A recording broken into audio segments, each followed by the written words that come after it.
Hi there, and welcome to the Indie Pop Girl, the podcast where you'll find music chat, new releases, hidden gems, and nostalgic deep dives.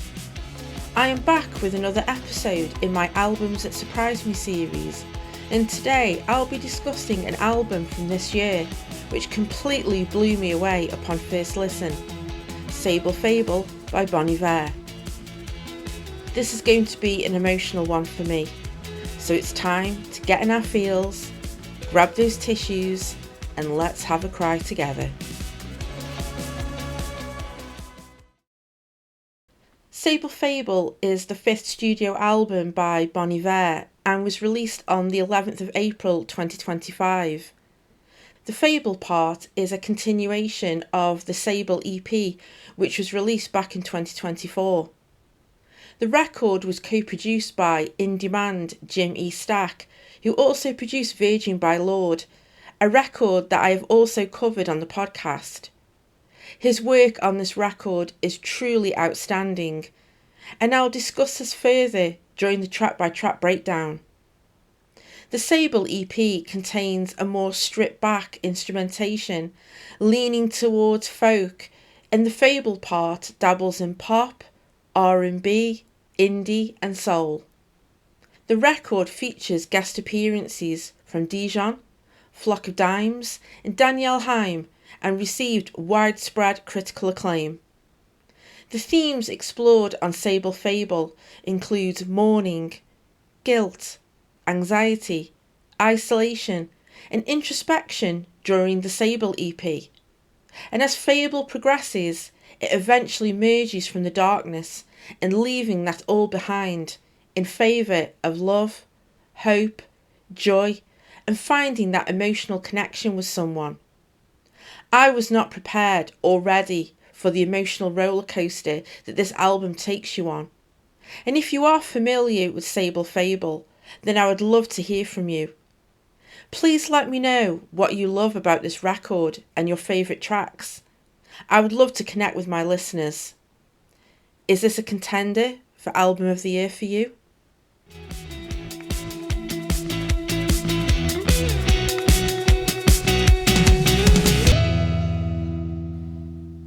So SABLE fABLE was my introduction to Iver. I was familiar with the well-known singles and his work with Taylor Swift, but I never dipped into the discography until recently. I was reading Reddit and someone in the War on Drugs thread put a link for There's a Rhythm, so I clicked on the link and listened to the song.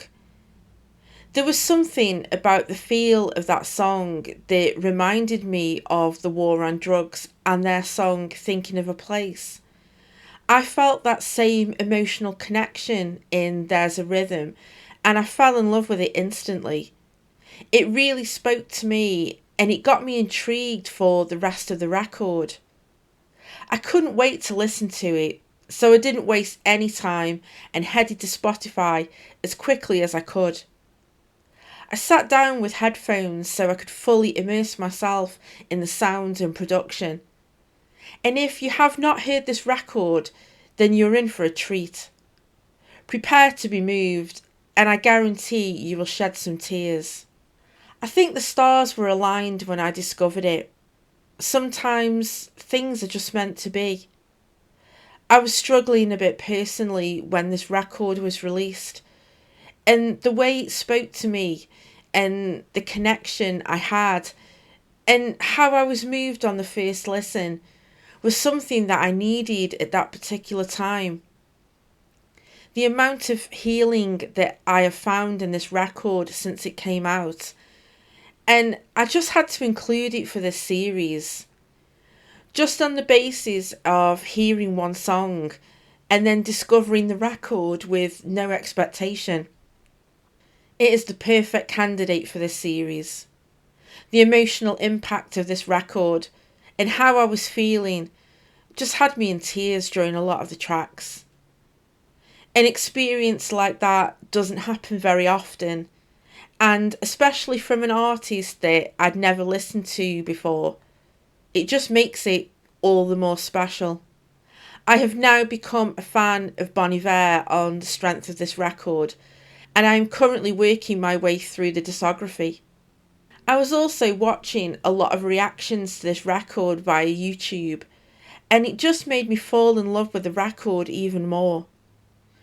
Watching other people connect in the same way I did.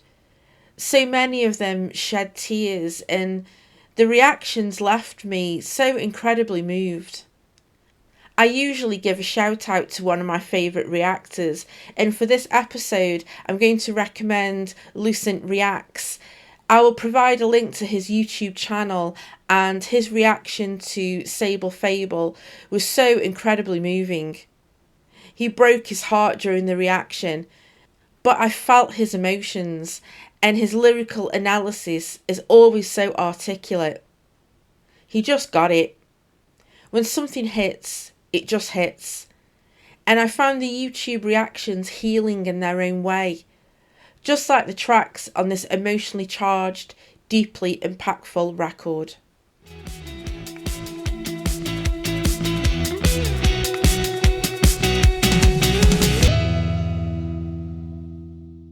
As I have mentioned in previous episodes, I will not be playing clips of the songs, so if you are curious, then please support the artists I cover by streaming, downloading, or buying physical copies. Thank you.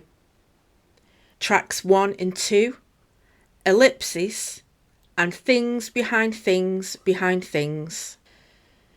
The intro into the SABLE part is only 12 seconds long and transitions into Things Behind Things Behind Things, which is a sparse introspective folk track, and it originally had its debut during a Bernie Sanders live stream in 2020. Stripped of experimental production, it features clear vocals, gentle guitar and subtle strings, creating an intimate, emotionally raw atmosphere. The lyrics explore anxiety, fear of change, and overthinking, something that I connect to personally. The track also talks about the reflecting cycles of self-doubt and emotional entanglement. Justin says in the song, "I am afraid of changing, and when it comes a time to check and rearrange shit," is just so true and on point. I don't like change and the anxiety that can bring. It just adds to the anxiety that you're already probably feeling and the uncertainty. The repetition of some of the lines could be a metaphor for Justin's own anxiety and struggles, dealing with those intrusive thoughts and fears. Critics praised its sincerity and minimalism, and fans connected deeply with its honest portrayal of internal struggle, making it a standout moment of quiet vulnerability in Bon Iver's discography. Track 3, Speyside. I had to do some research for the title of this song, as I had never heard of it before, but Speyside is nestled in the northeastern Highlands in Scotland. The location is known for having the highest concentration of whisky distilleries in the world, and I had to do some digging in the meaning of the title of the song. Justin confirmed that it was a metaphorical choice and not the actual setting in the song, but he quoted that the song is "my little nod to southern Florida." Justin shaped this song during the pandemic lockdown, and he found himself in a reflective mood, consumed by guilt. Speyside is a sparse, aching piece where Justin strips everything back to guitar, voice, and a faint viola, allowing the words and delivery to carry that full emotional weight. It reads and sounds like a letter of apology that comes too late. It's self-aware, remorseful, and haunted by the damage already done. The lyrics are so heartbreaking, and you can feel Justin's regret. He sings in verse 4, but maybe you can still make a man from me. He is aware of his actions and his flaws, and he has probably hurt people in the process of his pain. He knows he has made mistakes, but here he is asking for forgiveness. The last line in the song is devastating. Justin sings, "I really know now what had hold on me." This could be interpreted as anxiety, depression, or both. Anxiety and depression can take over, and eventually you're just consumed by it, but nothing is ever clear. The "had hold on me" describes the feeling as something external, like a grip or force that controls you. That's often how people describe both anxiety and depression, something that seizes you and won't let go. Anxiety can feel like being hijacked by racing thoughts, tension, and hyper awareness, while depression can feel like a heavy anchor pulling you down and draining energy.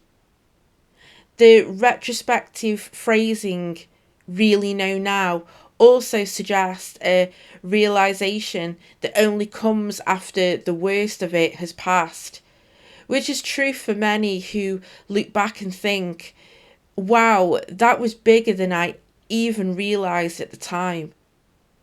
I'd actually say that line works best when you see it as a combined fog, the anxious churn on the surface and the depressive weight underneath, which matches the SABLE EP's emotional landscape of dread, guilt, and eventual clarity. Track 4, Awards Season. I think this is the moment in the SABLE section where the sonics start to shift. It is subtle, but you can feel the darkness lifting as the song progresses. There is something about this track. It's hard to describe, but as soon as Justin's vocals come in and his delivery, it just gets me teary-eyed and emotional. He is known for his heavy use of the vocoder, but here his vocals are front and centre with just a very tiny effect, mostly a cappella at points, but Justin's delivery and the lyrics take centre stage here. Justin's delivery, almost gospel-like, is absolutely beautiful, and when that saxophone comes in, just holy shit, it is just so unexpected, but it heightens the emotion and really packs a punch. Awards Season is a deeply introspective confession. No pre-chorus, chorus, or bridge. To me, this reads like poetry. The construction of the lyrics reminded me of Lana Del Rey, especially her tracks Kintsugi and Fingertips, which don't follow the conventional song structure and is just verse after verse. I think Justin has structured this song intentionally and poured his heart out lyrically that could be interpreted as his own personal therapy. It's absolutely beautiful in its production, and the subtle female backing vocals just add some gorgeous texture. It's interesting that this is the final track on the SABLE EP, and as I mentioned, you start to feel that something is shifting gradually, and as the track is coming to a close, it starts to transition into the fABLE section, where the darkness starts to lift and we feel that change with Justin. Track 5, Short Story. This track, which features additional vocals by Casey Hill and feels like a sunrise in the intro. The opening lines, "Oh, the vibrance, sun in my eyes, it gets brighter," is just absolutely perfect. And you can feel in the instrumentation that we are leaving the darkness behind, and this track serves as a short interlude to open up the fABLE section. In essence, short story is less a song and more a moment, a shimmering, optimistic hinge that lifts the listener from introspection into connection, from solitude into the promise of renewal. Its emotional clarity and subtle poetry set the tone for the more expressive and collaborative musical bloom that follows. And the transition at the end of this song that flows beautifully into the next track is absolutely perfect. And you know that I love a good transition. Track 6, Everything is Peaceful Love. God, I love this song so much. You would think that the elements of pedal steel, 80s inspired synths, electronic beats and percussion, strings, and a vocal delivery with so much soul would be such a fucking hot mess in someone else's hands. But how Justin pulls this off with ease is so impressive. Justin brings the falsetto here and delivers a passionate vocal performance. It's full of optimism, hope, and clarity. How amazing to have this song dropping on Valentine's Day. It captures the feeling of falling in love and sounds like falling in love. Justin delivers such a catchy chorus, and I love how he is leaning towards pop, a more accessible sound, but the production is still complex and layered.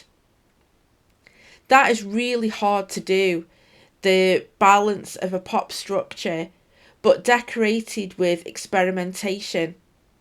It just sounds like it has all been developed naturally and not forced. And I have to give praise to Jimmy Stack here. It's absolutely flawless. The blend of sounds is just so pleasing to the ears. And if you have not heard this, then this one can only be appreciated on headphones. The line, and damn if I'm not climbing up a tree right now, is a striking metaphor for being swept up in the joy of new love, an intoxicating mix of escape, freedom, and childlike wonder. It anchors the song's theme of peaceful love by embodying how profound emotional connection can uplift you, literally and metaphorically. Track 7, Walk Home. So, this is the point in the record where Justin delivers his sax song. It's the only way that I can describe it. He's in love and wants us to know how much in love he is with this person. I found a quote that Justin described via Instagram, and he said, "Walk home is a romp where you can't wait to pull your clothes off fast enough and jump inside bed with your true lover." I just think that is such a sweet sentiment. Yes, it's sensual in its delivery, but that is the intention. As you are deep into the SABLE section, you would never predict a song like this sonically to appear later on in the record.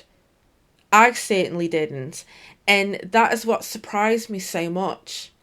The diverse range of sounds and production choices, and the production of this record just gets me in the feels every time and hits the spot. The vocal manipulation in the pre-chorus, very reminiscent of Frank Ocean, and you could say that the overall feel of this song is quite soulful with a little bit of R&B.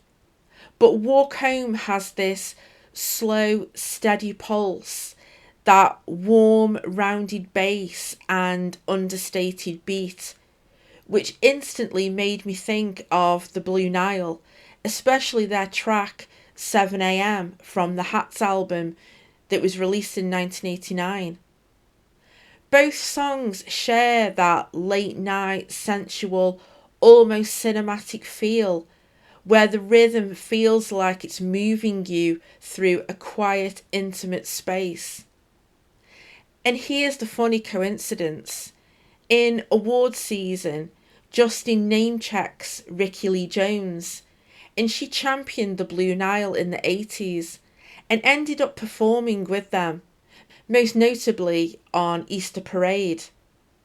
So there's this indirect thread between Bon Iver and the Blue Nile, woven through the vibe of the music and that little Ricky Lee Jones nod.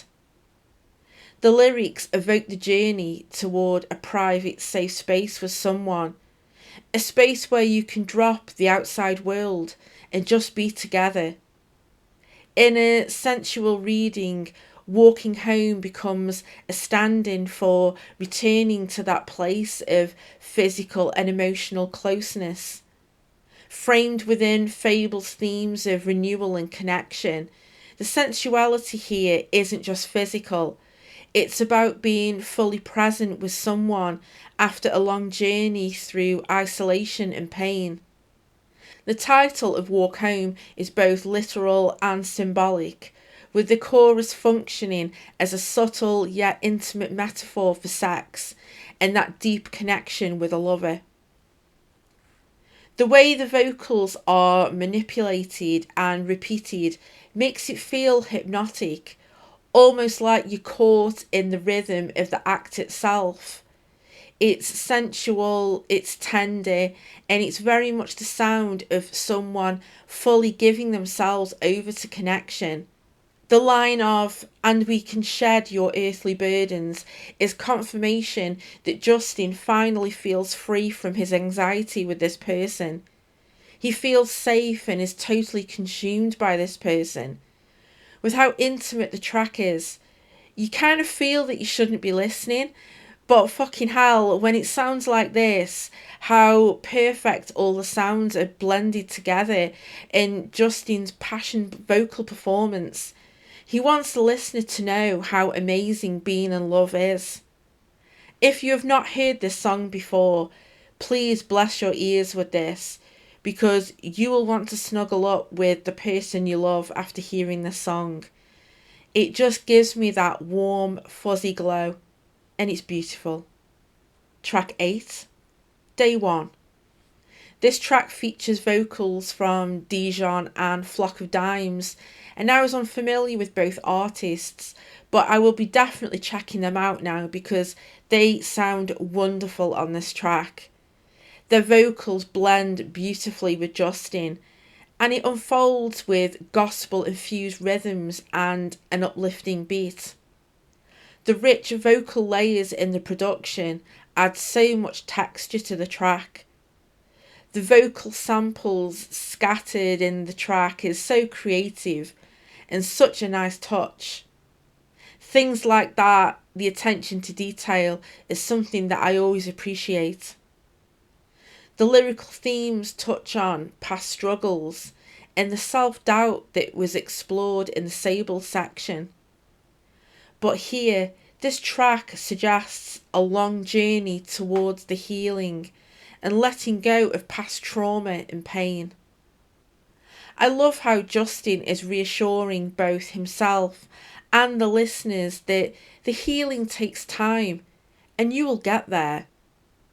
It's so comforting, and this record is like a warm hug. A loved one telling you that everything is going to be alright. You can survive the demons and the darkness, and eventually you will reach the light at the end of the tunnel.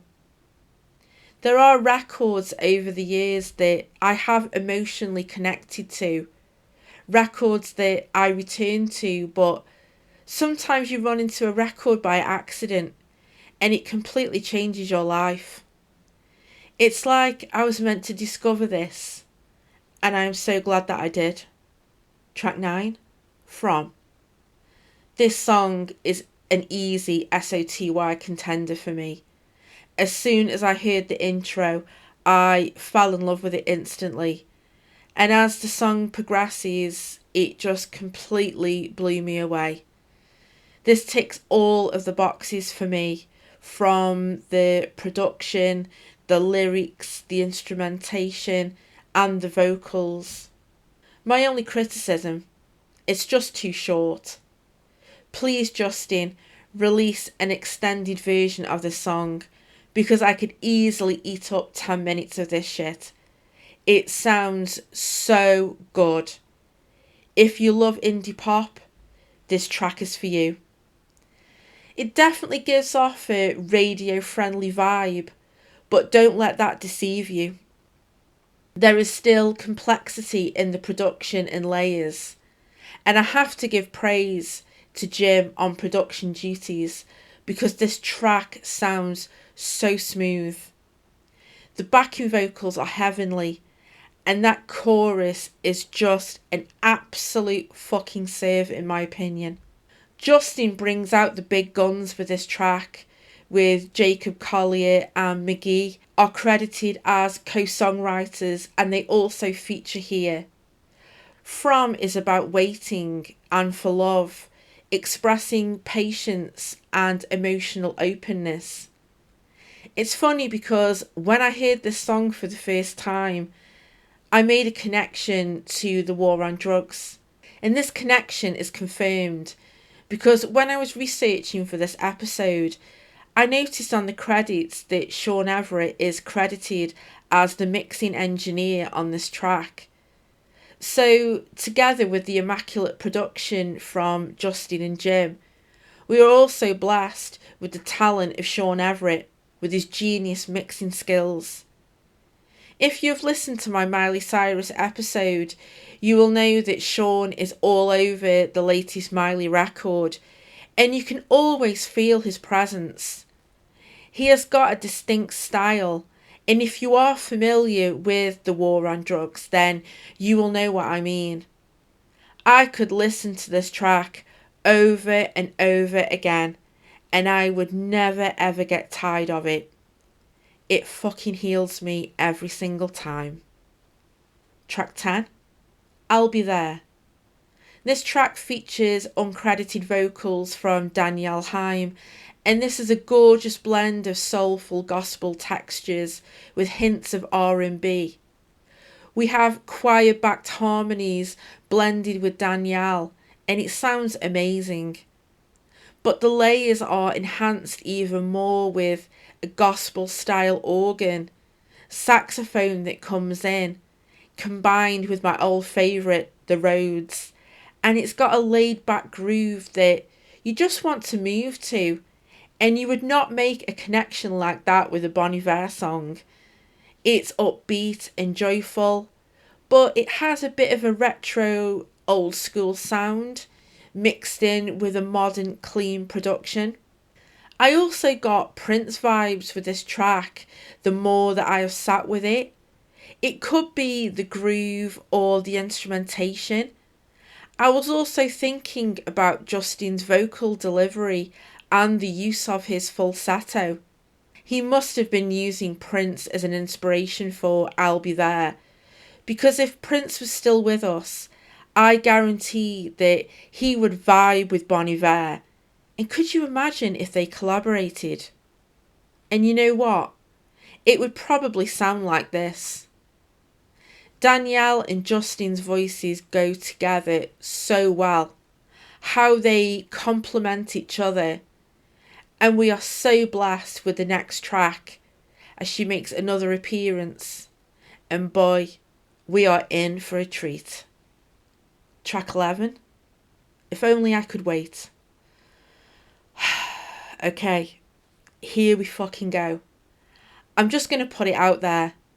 This is my SOTY, and it still is, despite all the stacked releases from this year. I am not sure if it will still remain at the top spot by the end of the year, but the emotional impact this track gave me is why I love music so much and why I'm so passionate about it. I hope I can get the words out here because every time I listen to this song, it drives me to tears. As soon as I heard that intro with the electronic beat, and when that acoustic guitar just glides in, and it is so smooth, and holy shit guys, just goosebumps, and I was in floods of tears. And this is even before I have heard any vocals or lyrics. I am not the only one who feels this. And I've watched several reactors who have reacted to this album, and they were in the fields too. It's one of those classic sounding songs, and it will go down as a classic in years to come. Justin is wonderful on this track, but Danielle brings her A game here. Her vocal performance is understated and smooth, but there is something in the way how she delivers her lines. It's packed with so much emotion and feeling. And when Justin and Danielle sing together, it's like a match made in heaven. It's hard to describe, but if you have heard this track, then I hope you understand what I'm trying to say. If Only I Could Wait is a tender, soul-stirring duet where Justin and Danielle's vocals meet in an intimate embrace of fragility and longing. The production frames the vulnerability with shimmering melodies and hypnotic rhythms. It's a song about love that's both beautifully hopeful and painfully aware of its limitations, and Danielle's flawless vocal brings all of that to life. SABLE fABLE first came out during a time when I was really struggling, and it helped me carry through a dark patch. And now, in this strange little coincidence, the moment I've chosen to work on this episode about this album, I find myself going through another challenging time personally. So here I am revisiting this record in preparation for this episode, and I am finding that the songs are hitting harder than ever before. So here's something that makes these songs even more special to me. If Only I Could Wait and Walk Home were both released on the 14th of March, which just happens to be mine and my husband's 5-year wedding anniversary. I didn't know that at the time, but now I can't unhear it. These two songs, with all their intimacy and tenderness, landed in the world on the same day we were celebrating our own love. And honestly, I might get a bit emotional talking about it because they both carry that same sense of closeness and connection that's been such a huge part of our marriage. I told you that this was going to get emotional. Track 12, There's a Rhythm. The track that started it all off for me. And I am so thankful for that day when I was reading Reddit and clicked on that link that I saw, and to be honest, I've been waiting for a song like this to completely blow me away. I have been close recently, but this just hit at the right time. I will never get over the power of music, how it can destroy and heal you at the same time. If you haven't listened to Bon Iver before, then I recommend this track as a starting point. And I guarantee that you will be on board, and I hope that you get to experience this beautiful record. There's a Rhythm is an elegantly soulful lyrical closer. It's soothing melody offering emotional closure. It's a track that asks you to slow down, settle in, and feel the pulse of the here and now. For many listeners, it's one of the most serene and resonant tracks Justin has ever written. He has finally found his inner peace and solitude, and when I listen to the gorgeous instrumentation, I just know that this track will hit even harder during the autumn and winter months. I love going for walks when the weather is crisp and frosty, and I think this album will be perfect as the seasons transitions. I mentioned the war on drugs earlier, and if you are listening, and are a fan of both, then I would love to hear from you. There's a Rhythm instantly made me think of Thinking of a Place by The War on Drugs. Both songs have that same slow, hypnotic groove that just let you drift, suspended in time. Thinking of a Place feels like an endless road stretching out in the golden hour, and There's a Rhythm feels like a calm shoreline at dusk. They're two different landscapes, but they share that same patient stillness, that same sense of being completely lost in the moment. The melody, the use of the roads, the lyrical themes, and how both songs make you feel. In my mind, in my own musical world, these two songs share the same DNA, and they are related to one another, and that is absolutely beautiful. Track 13, Au revoir. There's a Rhythm beautifully transitions into the instrumental closer, Au revoir. A moment at the end of the record. This gives the listener time to sit back, to reflect as the record is coming to an end. I really hope that the title of this track isn't the end, and that Bon Iver will continue.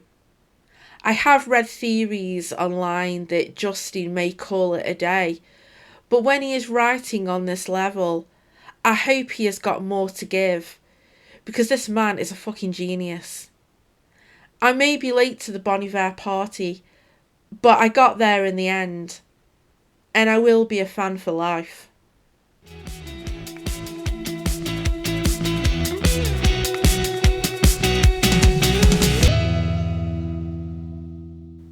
SABLE fABLE received widespread critical acclaim this year from Pitchfork, The Guardian and Metacritic, as this release currently sits on universal acclaim.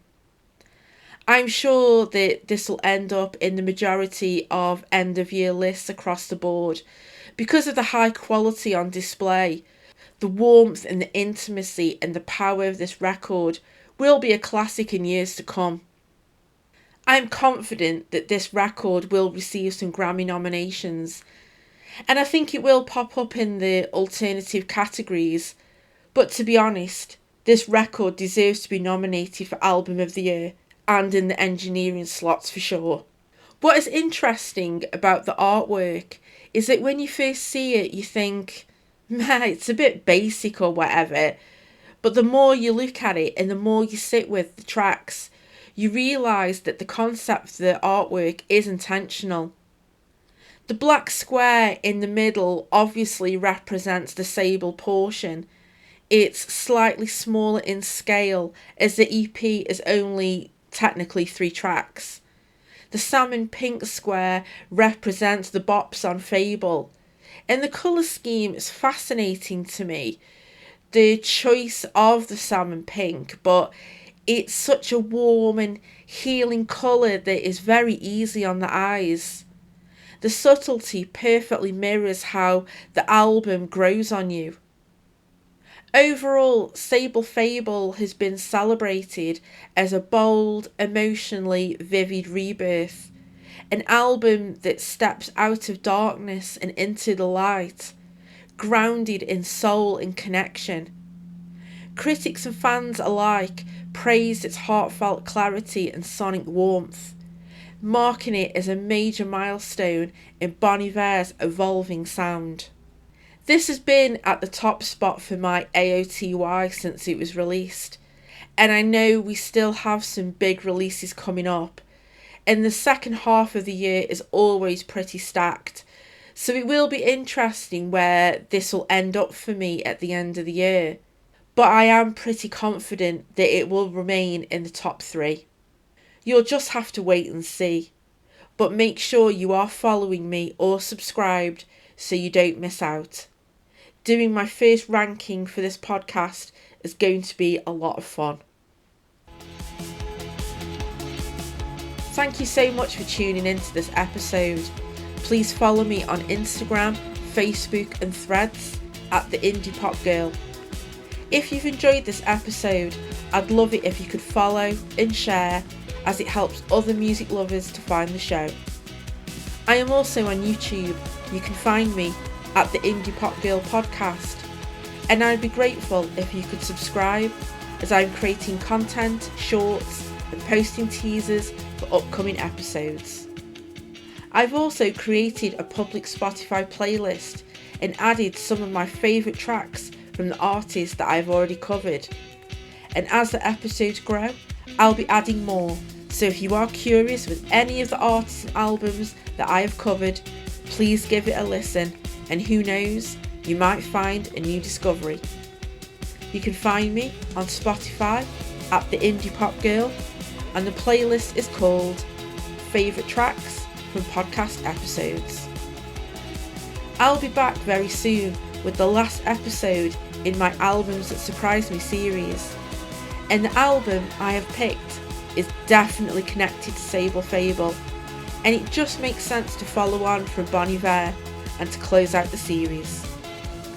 I'll be discussing a 2021 release which was so life-changing and monumental for me, and like Bon Iver, I think it'll be another emotional episode, so I hope you can join me. Until then, I'm Rachel, the Indie Pop Girl. Thanks for listening, and I'll see you next time.